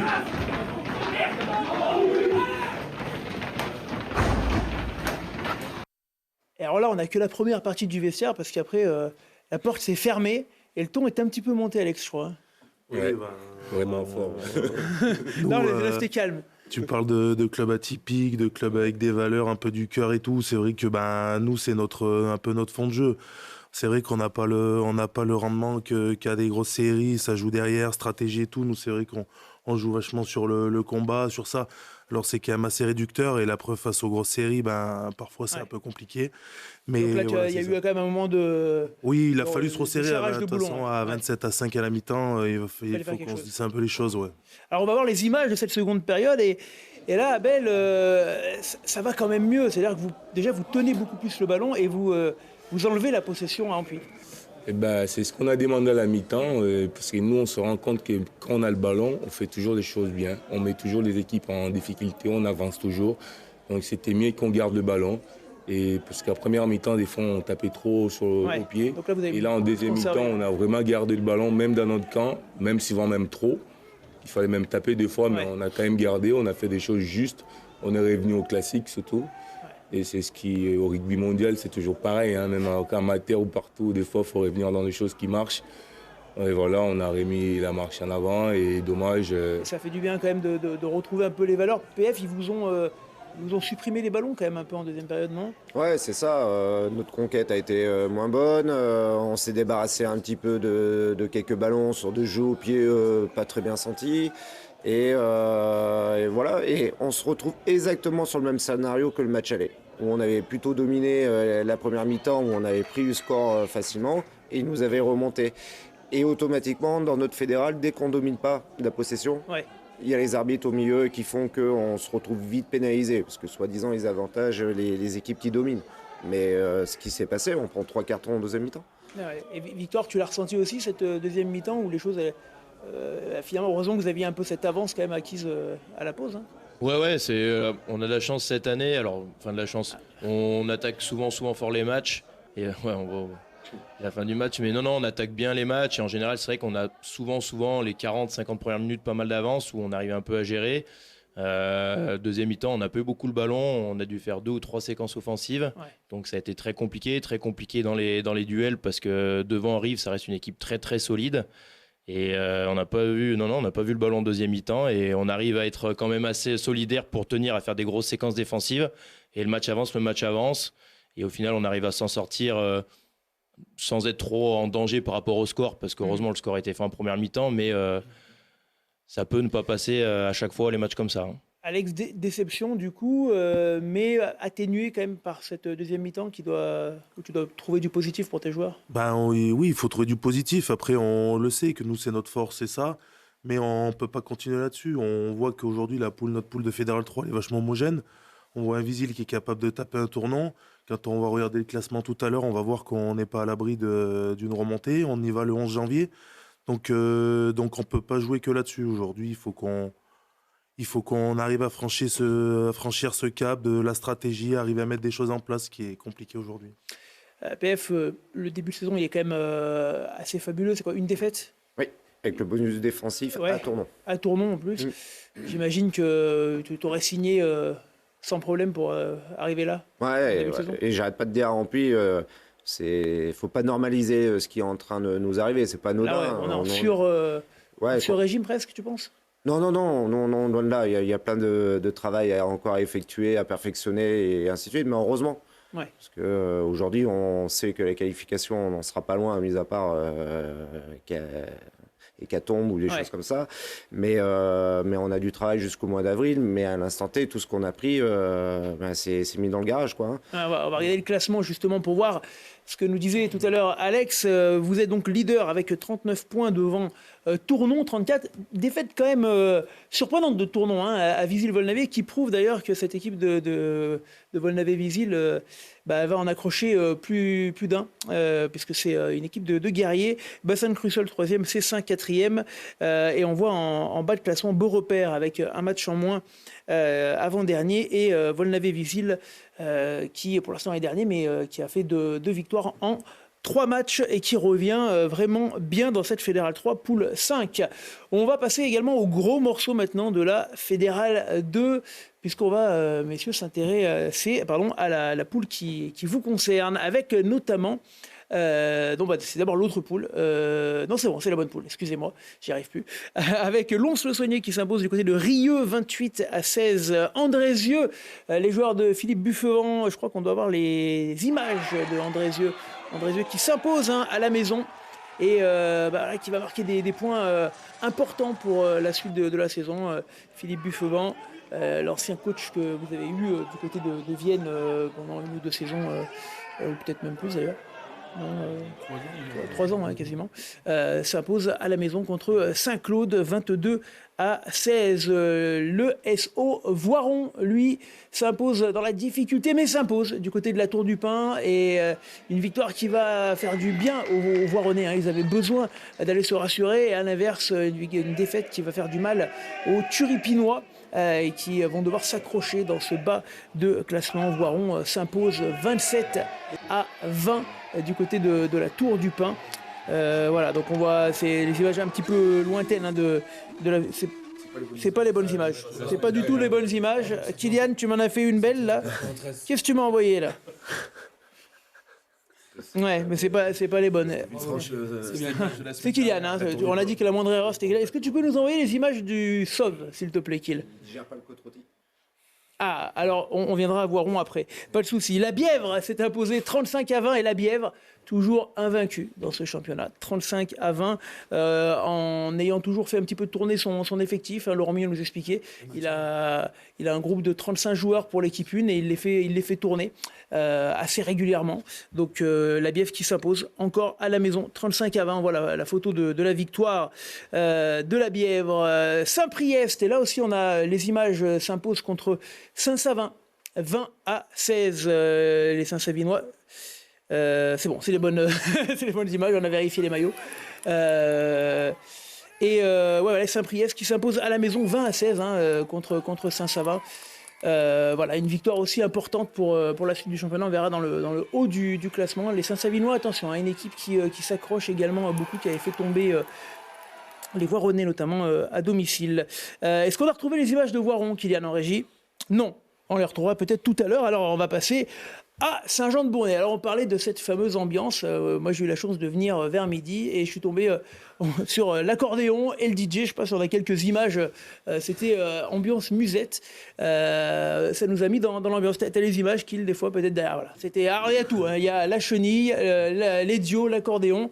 C'est ce que tu disais, Charles. C'est ça aussi de retrouver le rugby de village. Là on voit je crois l'association de l'animation, on en parlera tout à l'heure, avec l'ancien capitaine Michael Favreau qui était là. Une ambiance particulière. Bon, c'était pas le match où il y a eu le plus de monde, Charles, mais c'est quand même il y a quasiment quand même, c'est toujours plein. Ouais, c'est souvent plein. Après, oui, hier, c'est vrai qu'avec le temps, je pense que ça a refroidi quelques personnes, mais je trouvais quand même qu'il y avait quand même du monde. Et puis, qu'on soit à l'extérieur ou à domicile, enfin, les supporters se déplacent toujours, donc pour nous, en tant que joueurs, c'est kiffant, quoi. Alors, si c'est kiffant, on va passer à Dimitri Gibierge. Tu m'as fait la transition parfaite parce que je n'avais pas quand même pas te présenter, Dim. Est-ce qu'on a le tableau des clubs de Dimitri, s'il te plaît, Kylian? Non, il n'y en a pas tant que ça. Ta toute première licence, mon Dim? Alençon en Normandie. Ah, mais toi tu fais partie du rugby de... C'est ça, exactement, en Normandie. Professionnel de rugby. Ensuite, je suis parti à Belleville. Mais t'es normand à la base? Ouais, normand. Je suis né à Alençon, petit club. Je suis parti à l'âge de 17 ans. T'es vraiment normand, j'aime la crème et le beurre. Tu veux que je te dise quoi de plus? Non, mais qu'est-ce qui caractérise un normand? Je sais pas. Ce qu'on a su pour les Auvergnats. Mais bon. Bon vivant, le partage. J'aime faire rire, donc ça. Ça te caractérise, c'est bon. Du coup, t'es parti à 17 ans? Ouais, parti à 17 ans. J'ai atterri sur Belleville-sur-Saône où là, j'ai vraiment rencontré un club un peu assez atypique, un peu comme Saint-Jean et Ampuis, où c'est vraiment des clubs vraiment un peu fermés. Et puis une fois qu'on est un peu rentré dedans, c'est des grandes familles. Donc, où j'ai passé deux belles saisons. Et ensuite, j'ai eu la chance d'aller à Mâcon, où j'ai fait monter le club en Fédéral 1, ce qui a permis de libérer du budget pour recruter Charles. Pour Charles. D'ailleurs, le match de la montée avait été gagné à Ampuis. Et donc, c'était des très beaux souvenirs. Et puis ensuite, j'ai suivi Seb Magna, qui était mon entraîneur à Mâcon. Et j'ai atterri à Vienne avec le parcours de Vienne, avec le titre jusqu'à la Fédéral 1. Ensuite, j'ai eu 2 petites années à Nonay, où pareil, assez exceptionnel, un club qui mérite à être connu vraiment de l'intérieur, avec des gens vraiment super sympas et des bénévoles de dingue. Un club qui t'a marqué, ouais, vraiment, où j'ai encore énormément de contact avec les gens de là-haut, et ça, c'était vraiment très important. Et après, j'ai eu la chance de revenir à Vienne pour aller jusqu'en national, et ça a été historique pour le club et pour les années qu'on a passées ensemble. On a vécu une année nationale compliquée, mais on a tellement vécu de souvenirs. Tu as pu jouer un derby contre le CSBJ, notamment. Tout à fait. C'est quand même assez fou. Et une victoire contre Tarbes. Ouais, bah oui, mais bon. Elle est à prendre, celle-là. Il faut la prendre. Hein, ouais. Non, mais c'était dur. On passait vraiment dans des... C'était vraiment... Après, dans une machine à laver, c'était dur. Hein. La nationale, c'est on était amateur, il faut pro, aussi... c'est ça, exactement. C'était super dur quand on partait jeudi soir pour aller à Carcassonne ou Albi, et... tu prends des wagons, quoi. Ouais, et puis toi, tu es chef d'entreprise, il fallait des fois poser une journée, ne pas le travailler, enfin, c'était compliqué. C'est quoi? Alors, quand tu es chef d'entreprise, tu la posais pas. Tu peux la poser, mais non, ça a été très dur, mais on l'a voulu, hein. On a voulu montrer qu'on était là. Langon a fait pareil, il y a plein de clubs qui ont essayé. Nous, avec nos moyens, on a fait ce qu'on a pu. Donc Vienne, c'est quand même un club qui t'a marqué, mais... T'as décidé après d'aller pas très loin finalement à Saint-Jean-de-Bournay. Je pense que la finalité, c'était de retrouver un club de humain, famille, et Saint-Jean, c'est vraiment les premières années. L'ambiance. C'était d'abord de jouer avec mes copains. Ouais. Il y avait déjà du monde. On allait les voir jouer. On a été plusieurs fois avec Charles. La dernière année, on a été voir Saint-Jean. Et ça te manquait ça un peu dans le rugby en national. Il y a peut-être moins ce truc-là. Ce côté rugby amateur te manque. Avec franchement des troisième mi-temps de dingue. Il y a des souvenirs, des anecdotes que tu peux pas... Il y a Ludo qui me dit que la crème et le beurre, ça se voit un peu. Ludo Terry, voilà, tu pourras lui répondre. Merci à lui. Voilà. Non, mais voilà, Saint-Jean, c'est vraiment un club c'est vraiment particulier et tout le monde est concerné. C'est ça me touche et on a fait des rencontres exceptionnelles, quoi. Coco, on va revoir l'échauffement un petit peu de ce match, un match contre une équipe qui descendait de Fédéral 1. Alors certes, t'as pas pu le jouer, tu t'es bloqué le dos, je crois, la veille, mais globalement, quels objectifs vous ont fixé les dirigeants, notamment Pierre-François Montagna, avant le début de saison? C'est surtout les coachs qui nous ont fixé des objectifs qu'on a définis un peu entre nous sur une réunion en début de saison. L'objectif était de faire mieux que la saison dernière où on a fait barragiste, on a perdu le barrage à domicile. Donc ce serait de finir dans les 3 premiers, quoi, faire mieux que la saison passée. Ouais, bah déjà dans les 3 premiers de Fédéral 2 pour une équipe qui est montée il y a pas si longtemps, Charles-Adrien, c'est pas mal. Ouais, non, c'est top. On va viser le maintien, non? Ouais. Il nous manque quelques points par rapport à la Bièvre pour être maintenu, mais on va essayer de les décrocher. Le niveau de cette fête 2, Dim, toi qui comme les copains qui avaient joué plus haut, comment tu le trouves? Ça s'épaissit d'année en année. Il y a quand même beaucoup d'ex-pros qui arrivent. Je vois le recrutement de Voiron avec certains joueurs du CSBJ, beaucoup de joueurs de Chambéry qui, sur différentes poules, viennent peupler les petites équipes. Ça devient de plus en plus impressionnant. Après, les règles nous protègent aussi un petit peu. Les règles, c'est très compliqué. Tu passes de national et tu arrives sur des plaquages en dessous de la hanche. Plaquage à 2.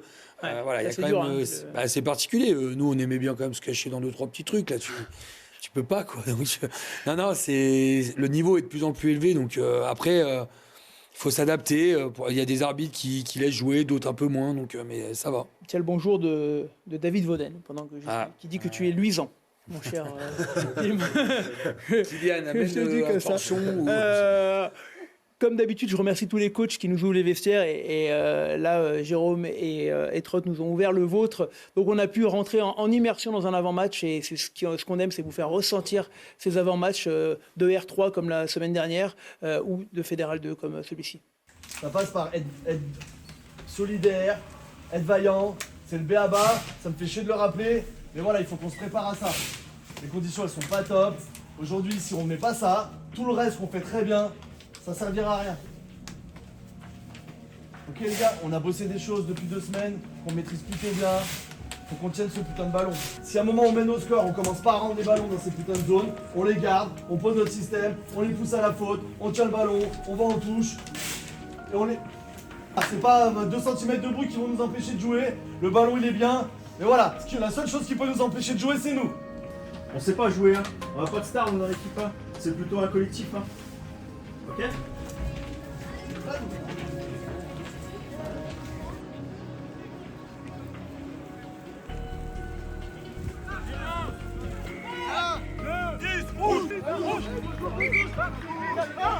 Les gars, rouge.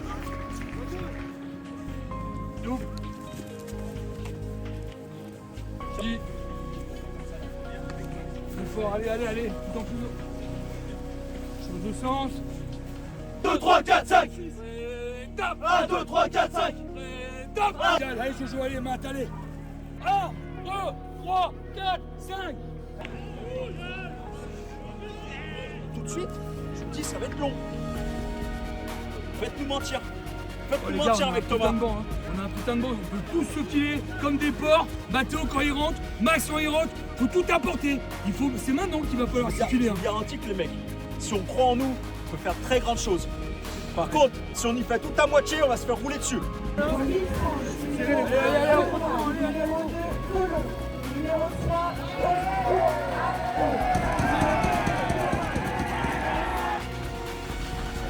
Si on les attend, on va subir. Hein. Par contre, si on va les rusher, là, c'est pas la même. Hein. Serrez les gros, allez. Allez frère, c'est maintenant les gars. Hein? Allez mon Vince, allez.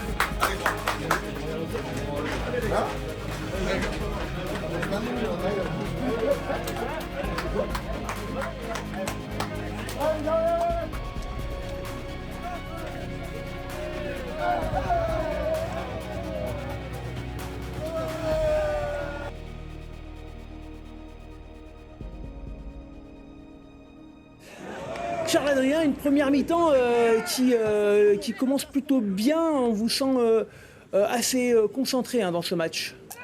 Ouais, je pense qu'on fait plutôt une bonne première mi-temps. On respecte le plan de jeu. Je pense qu'on concrétise pas assez, même en première mi-temps, parce qu'on a eu 2-3 pénales touches où ça fait ballon mort. Enfin, ballon mort, du coup, il n'y a pas essai. Donc, ouais, je pense qu'on aurait pu sortir de la première mi-temps avec plus d'écart. Parce qu'on jouait pas mal, on a quand même bien transpercé là, à l'image de Johan Julien. Là, donc, non, je pense qu'on aurait dû avoir un peu plus de points à la mi-temps.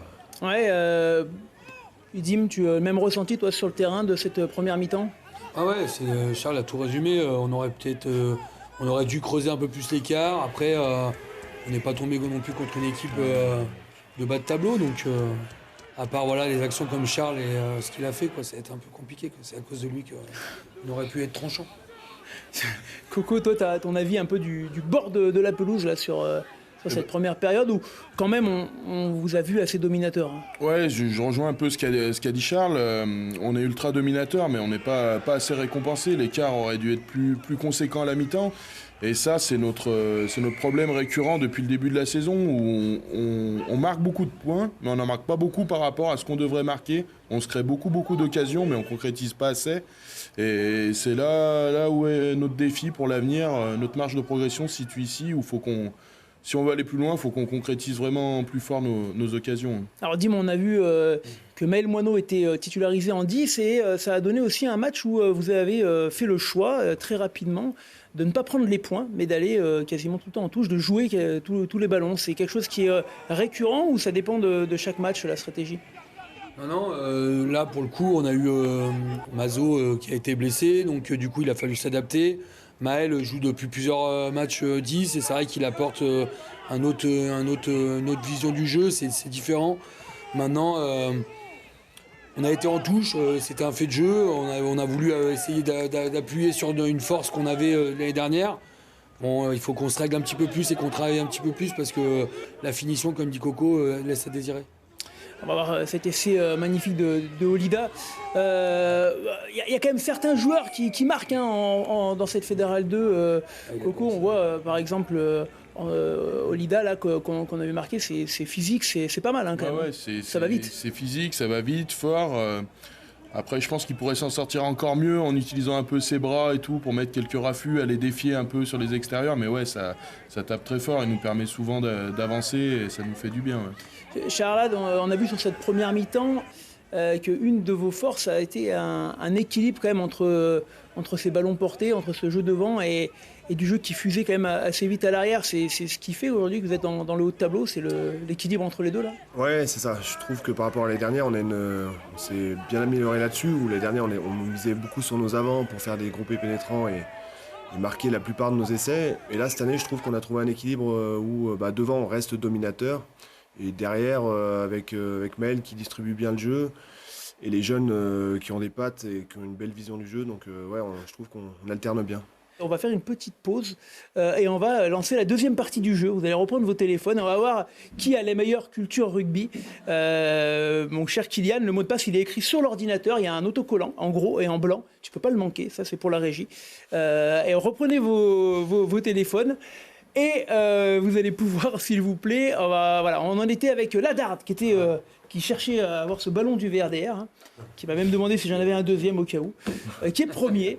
Et on va passer, s'il vous plaît, à la question suivante. Je vous rappelle, messieurs, qu'il faut jouer le plus vite possible. PF, tu peux toujours pas jouer, donc tu peux aller aider Kylian sur l'ordinateur. Est-ce qu'en régie, on peut m'envoyer peut-être la question, s'il vous plaît? Ça va être l'Inside qui va on va peut-être avoir l'Inside. Allez, la question, elle arrive. Tiens, quelles sont les conséquences d'une touche pas droite? Et on voit un super lancé, un super lanceur d'ailleurs. Si la touche n'est pas droite, est-ce qu'il y a une mêlée? Est-ce que c'est une touche pour l'adversaire? Est-ce que c'est une pénalité pour l'adversaire? Est-ce qu'il n'y a aucune conséquence si le bloc adverse, par exemple, ne bouge pas? Ou est-ce qu'il n'y a aucune conséquence si le premier bloc adverse ne bouge pas? Attention. C'est par rapport à la touche là, non? C'est une image d'illustration. C'est vrai, la question, il y a plusieurs réponses. Ouais, il y a plusieurs réponses. Il n'y en a qu'une. Non. Il ne touche pas à droite. Oui, il y a plusieurs réponses. C'est vrai que c'est vrai, mais là, c'est. Moi, j'ai mis la verte. Non. En fait, oui, alors c'est vrai que j'ai mal posé la question. J'avoue. Mêlée ou touche, normalement? Alors, ça dépend. Puisque si personne ne saute, effectivement. Non, ça dépend. Alors, vas-y, explique-nous, Abel. Ou Alex. Non, si personne saute, mais que le ballon il est complètement dans le camp opposé, c'est quand même touche pas droite. On a eu le cas cette année aussi. Non, mais Il y a 10 t'es à 2 mètres là. Si le ballon il dépasse cette cap-là, c'est quand même touche les Donc pas si elle n'est pas droite, mais vraiment, vraiment pas Ouais. droite. Voilà. Ça Même marche si l'adversaire n'a pas sauté, que le ballon il est vraiment à plus de Donc 2 en fait, mètres. c'est vraiment pas droit ou un peu pas droit. La nuance. On l'annule celle-là. Nous, on a eu une arbitre qui nous a dit que la touche était tellement pas droite qu'elle ne pouvait pas l'accepter. Ah oui, ok, ok, ah oui. Après, j'ai On regardé citera après pas le le lanceur. Il a bien Ah. raison. Pauvre C'était toi, Yves Christophe Bonnet. Alors bon, du coup, je me suis un peu planté dans ma question. Ah, mais c'est bon, on est pas- On va voir un peu les Non, réponses. j'ai mis la bonne réponse, moi. Eh non, parce que moi j'avais validé que le bloc adverse ne bouge pas, donc on en a que un qui a marqué. Mais alors il y a pas trop de conséquences. Qui a marqué? On va voir. C'est Coco, donc c'est pas grave. Ça va. Ils me remettent en jeu. On remet en jeu Coco. On va aller. Je me suis un peu planté. On va à la question suivante. Et voilà, j'avais une limite dans ma connaissance de la règle. Dans un match de fédéral, tiens, la longueur d'un terrain, elle doit être comprise entre 96 et 104 mètres, 92 et 108 mètres, 98 et 102 mètres, 94 et 100 mètres. Et j'ai bien dit dans un terrain de fédéral, parce que les règles pour le rugby international sont encore différentes. Donc, de catégorie C. Et effectivement, personne n'a la bonne réponse. Il fallait qu'un terrain soit compris entre 94 et 100 mètres. Et c'est 95 pour un terrain international. Donc, bah, du coup, personne n'a... Voilà. Alex, tu as une question d'avoir ton ballon. La dernière question. Est-ce que, mon Kylian, tu t'en sors de notre inside en régie? Super, super. Attention, la première émission de déblayage il y a quelques années, elle a eu lieu en quelle année? En 2018, en 2020, en 2022 ou en 2023? Et c'était bien en 2020. Aïe, aïe, aïe, aïe, aïe, aïe, Victor qui a doublé ses points. On va voir le classement final. C'était la première émission en octobre 2020. Voilà, C'est toujours les 3/4 qui gagnent. Ouais, mais c'est les avants qui décident le score. Ah non, c'est l'inverse. C'est l'inverse. Alors, Dim Mahué, troisième. Kingdom, c'est bien battu. Ladarde, deuxième. Aïe, aïe, aïe. Et le leader, le vainqueur, c'est... Je te propose la casquette ou le ballon, sachant que tu veux le ballon. Aïe, aïe, aïe, aïe, aïe, aïe, aïe, aïe, tiens. T'en as pas besoin, t'en as au moins 30 chez toi. Et le deuxième, du coup, c'était qui? C'était toi, là. Non, non, bon, ok, j'insiste. La cassette. On trouvera un moyen de s'arranger. Il y a une bouteille de Cotrotique après. Et on va voir. Ben voilà, ballon du Verder. Et je remercie tiens encore le sponsor. Il est là, Rugby & Co. Merci les amis. Ce que je vous propose maintenant, c'est de retourner dans les vestiaires puisqu'on était à la mi-temps. Une mi-temps où vous menez au score. Et assez étonnamment, je vous ai pas senti d'un enthousiasme énorme. D'ailleurs, les coachs ont dit il faut positiver. On est devant. On écoute les coachs à la mi-temps.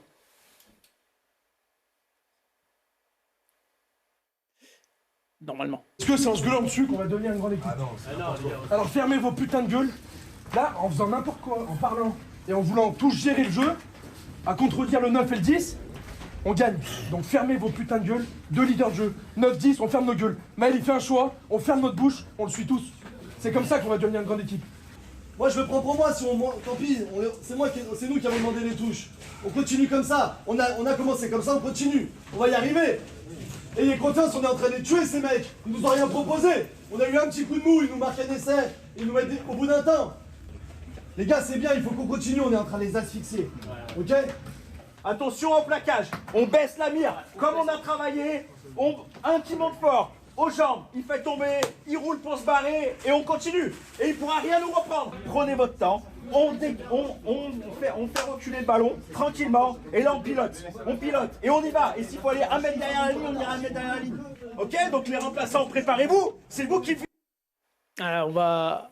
Regardez les images de la seconde période. Dim, comment on explique un petit peu cette mi-temps? Alors vous êtes devant à la maison, mais on sent que vous n'êtes pas forcément hyper satisfait. Non, on est un peu frustré parce que on sent qu'on peut vraiment tuer le match et qu'au final on rentre, on est en demi-teinte. Il y a beaucoup d'attentes aussi, donc je pense que c'est important de pouvoir respecter les consignes. Et là, on a senti tous qu'on était dedans, mais que ça passait pas. Donc c'était ça qui était un peu dur. Charles-Adrien, pareil, ce ressenti à la mi-temps, tu le partages Ouais, comme je te l'ai dit tout à l'heure, on est dominateur et en fait, il n'y a pas un si grand score que ça à la mi-temps. Donc du coup, on laisse un peu dans le match. Et je pense que voilà, en deuxième, on a réussi à faire un peu le job sur les mauls, là, comme Ouais, ça vous êtes rassuré un peu devant? On s'est rassuré un peu devant. Et on se fait encore peur un peu à la fin de match, malgré tout, parce qu'ils reviennent et ils peuvent nous sortir du bonus, quoi. Ouais, vous marquez quand même 6 essais. Coco, ça court quand même dans cette équipe. Hein. Ouais, ça court, ça score, c'est plutôt positif, mais voilà, on finit encore à la sirène sur notre ligne à défendre le bonus offensif qu'on a à 2 doigts de perdre, qu'on a déjà perdu sur des matchs comme à la Tour du Pin, comme Andrézieux, qu'on a trop perdu. Donc c'est un peu ça qui est rageant et qui crée un peu de la frustration en nous, notamment à la mi-temps ou à la fin du match, où on se rend compte que si on avait fait les efforts ou en étant un peu plus précis, on pourrait se rendre le match bien plus facile. Et au final, on se fait peur à chaque fois. Donc voilà, c'est le petit point à corriger pour la suite. Dim, malgré tout, il y a de la satisfaction, même si on voit que là, Villefranche revient à la fin, ça vous met un petit peu la pression, mais c'est un match... Malgré tout, vous n'avez pas été inquiété, en tout cas, pour le gain du match. Là, du coup, on est maintenant à régler ces fameux détails pour aller jouer le très haut de tableau. Non, c'est sûr que là, c'est plutôt positif et il va falloir travailler. C'est des petits détails. Il ne faut pas oublier que, vous l'avez dit tout à l'heure, tous, Saint-Jean, ils sont montés, quoi. Je veux dire, ça fait que 2 ans qu'ils sont en Fédéral 2. On apprend petit à petit et c'est sur des petits détails que ça fera la différence. Donc maintenant, il faut bosser. Alors on voit que ces essais d'avant ont fait du bien au match. Charlotte, on va après redécouvrir, là il reste quelques images. D'ailleurs on voit Coco qui est le 3e coach. Tu étais au niveau des poubelles là, juste à côté. Tu donnais tes conseils à Charles Adrien qui venait de sortir. Je disais, sur ce classement qu'on va découvrir après, on voit que vous êtes dans le très haut de tableau. Tu t'y attendais toi en début de saison à jouer ce très haut de tableau, Coco? Bah, forcément oui, on s'y attendait un petit peu, mais voilà, s'y attendre, ça nous fait pas automatiquement être dans ces places-là. Donc fallait faire le boulot. On le fait plutôt bien depuis le début de la saison. On devrait passer les fêtes dans ce haut de classement avec le gros match qui nous attend dimanche prochain.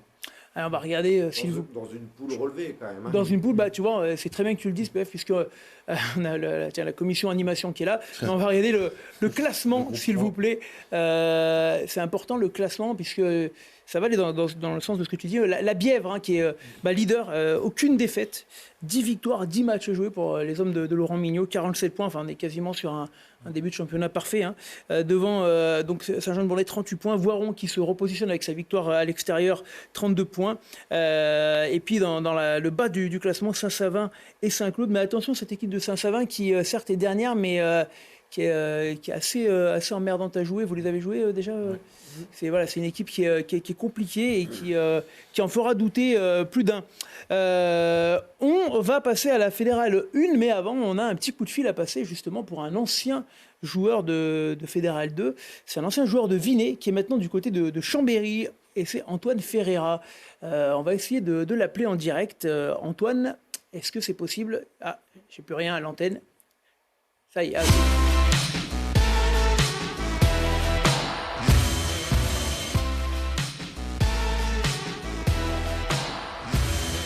Voilà, puisqu'on va aborder cette Fédérale 1 pour terminer l'émission, on va appeler Antoine. T'es en ligne, Antoine, tu nous entends? Oui, allô, bonjour à tous. Comment ça va? Ça va très bien et toi? Eh ben ça va, ça fait plaisir d'avoir tes nouvelles. Alors, je t'appelle maintenant, on en est à la Fédérale 1 comme ton ancien club Vinay, mais on va déjà parler de ton actualité. Et toi, ton actualité, c'est Chambéry, puisque tu es passé de Vinay à Chambéry. Enfin, raconte-nous très rapidement, Antoine, déjà ton parcours, parce que t'es arrivé assez tard en Fédérale, toi. Oui, c'est ça. Bon, pour faire assez rapide, j'ai été formé dans un petit club en région Grand-Ouest, c'est à l'USJC, à Jarry, où j'ai joué de 14 à 18 ans. J'étais ma première année senior. Ensuite, je suis parti du côté de Vinay pendant 2 ans. Donc, c'est là où j'ai fait mes premiers pas en Fédéral 2. C'était pas encore en Fédéral 1. R2 a fait 2 direct.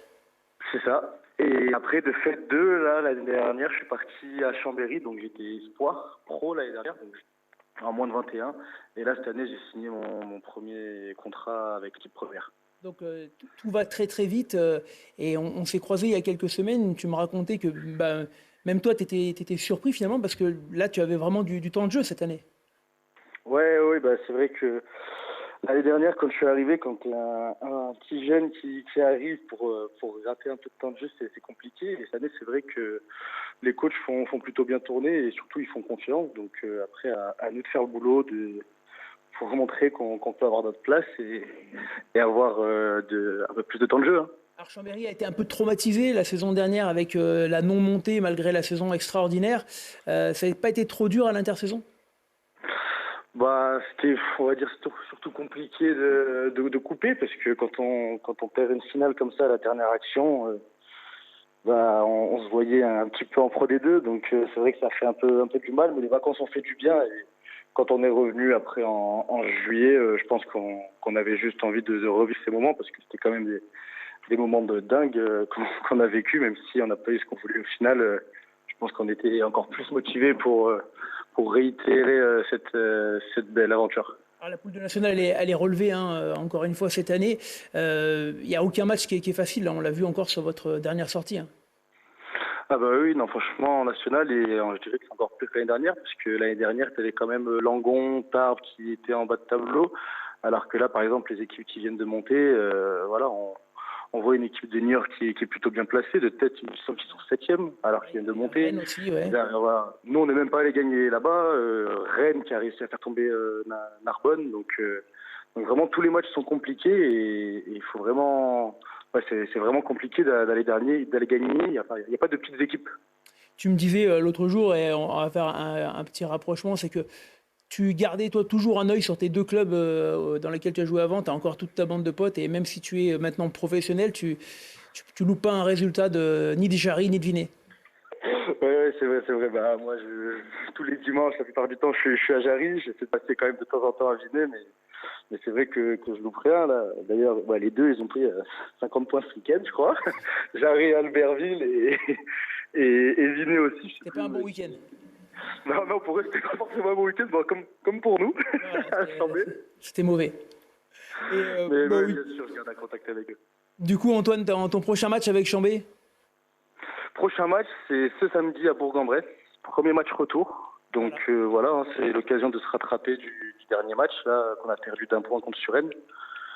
Et puis il faut quand même gagner des matchs à l'extérieur pour pouvoir espérer conserver la place dans le haut de tableau. Hein.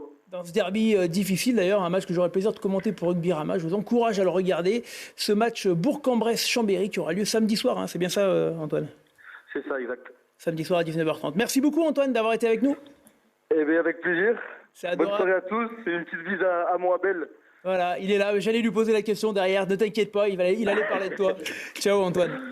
Allez, salut, bonne soirée à tous. Ciao.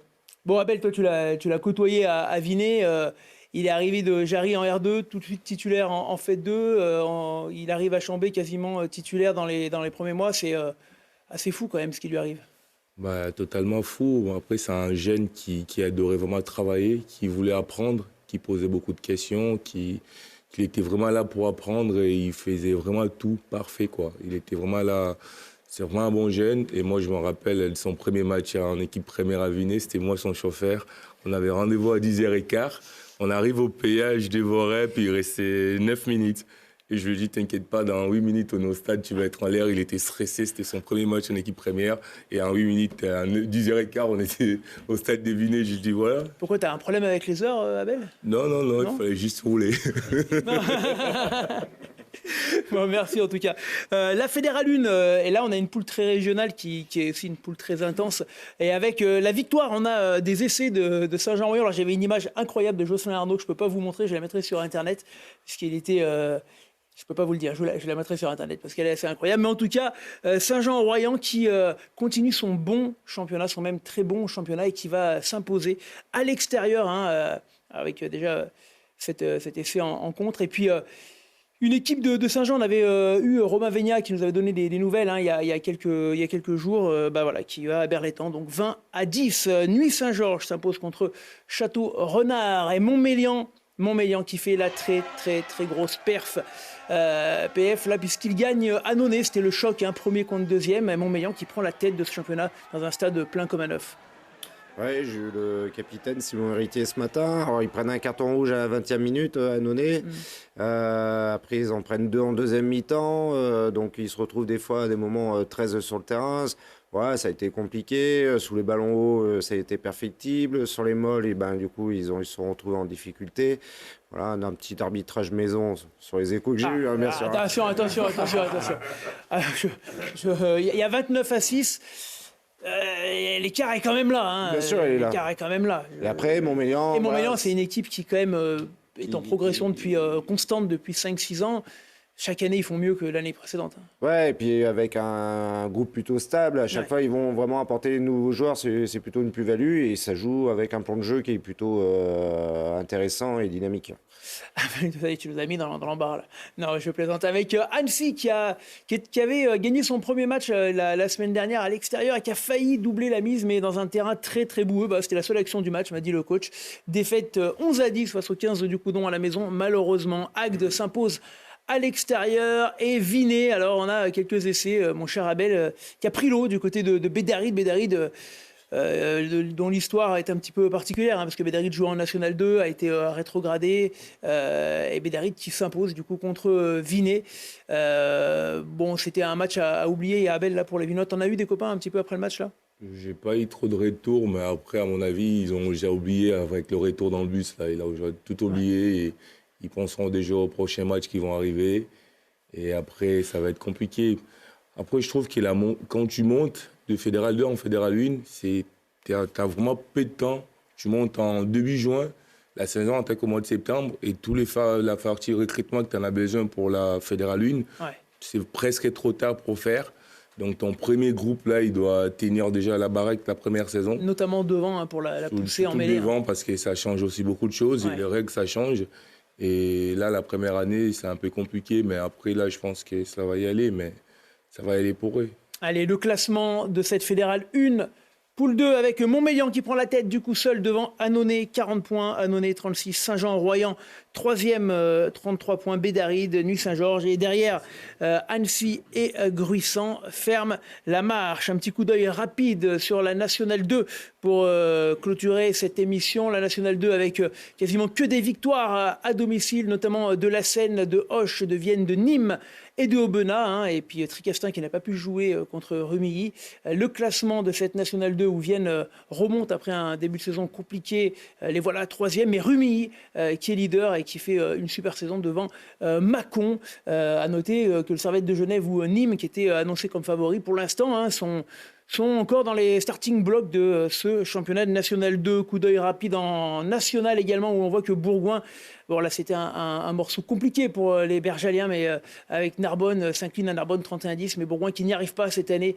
Vous allez voir Chambéry qui s'incline également. On va regarder le classement de cette nationale et on va voir que Bourgoin pour l'instant frôle avec la zone de relégation et profite du mauvais début de saison de Marc-en-Barry et Tarbes, mais c'est très très compliqué pour les Bergaliens dans ce début de saison en national. Et enfin pour conclure, la Pro D2 avec Grenoble qui a explosé littéralement du côté de Colomiers. Mauvais week-end isérois, défaite 43-7. Mais Madard, tu vas être content puisque le VRDR cartonne, s'impose à Biarritz et c'est en train de devenir plus qu'une surprise du championnat de Pro D2. Ouais, franchement, le VRDR qui confirme, ça fait quelques années qu'ils sont quand même en progression. Je suis content pour mon ami John Wisniewski aussi qui a repris il est directeur du rugby. Ouais, de la formation, et tout ça, donc c'est plutôt bien. Ils ont des gens compétents, donc c'est plutôt bien et c'est mérité.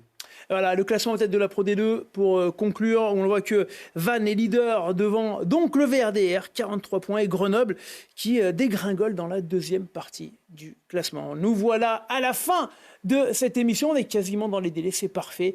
Merci à tous d'être venus, c'était super. Merci également à vous les Saint-Jeanais. Je vous souhaite à tous une très très belle fin de saison. On remettra tous les documents bien sûr et Inside et puis la petite pointe d'humour pour notre ami Jocelyn Arnaud directement sur les réseaux sociaux.